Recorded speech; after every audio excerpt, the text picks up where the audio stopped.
In our quest to discover promising new talents in the art space, we did a dipstick survey of the top art galleries in the country. And amongst the many names, we were told to watch out for Samantha Batra, whose artwork has gotten her much acclaim internationally. As part of a series on budding artists, we will be profiling some of the rising stars in the world of art and telling you their stories. For now, here's Samantha talking about her journey and what inspires her craft.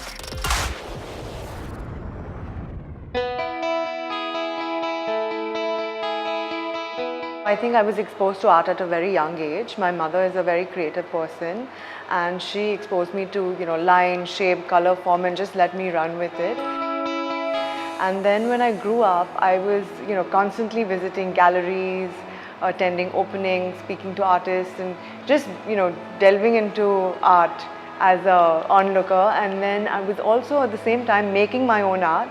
It was much later that I decided to show my work.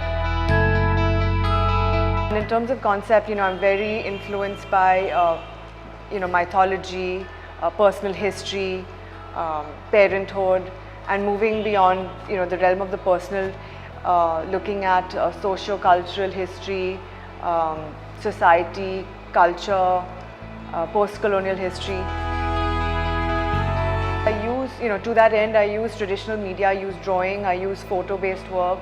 I incorporate, I'm a big collector of objects and of maps and prints, and I kind of encompass that into my work.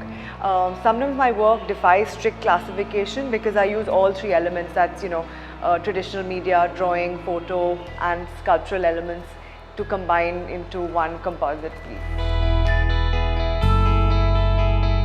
It was almost like a rediscovery when I saw these in my studio kind of placed to the back, and I decided to reuse or reincorporate or incorporate them into my current body of work, which was really minute, very intimate drawings. So I've superimposed those onto these two pieces, which were originally made in 2007.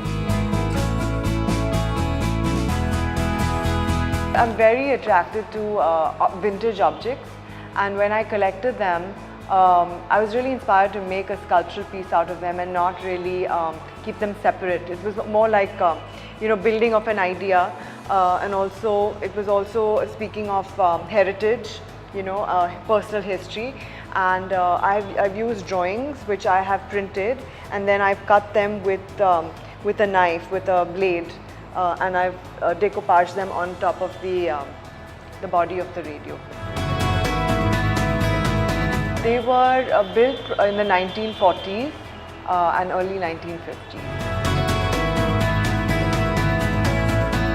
When I source materials, I go to flea markets and antiquarian shops. They come as is. So one of the radios was supposedly in working condition. I never tried it. The machinery is intact. One of them does not have much, by way of machinery, and one has it's just a shell. So I use, when it's a found object, you kind of work with what's in it. I'm very drawn to traditional media, but using it in a very contemporary way. I use very simple media. When you actually see, I use the line, the dot becomes the line, becomes the artwork. So I really like to tease the medium. I use India ink, which is a very simple ink. I use a stylus, which I dip into the ink and I draw with. Absolutely simple.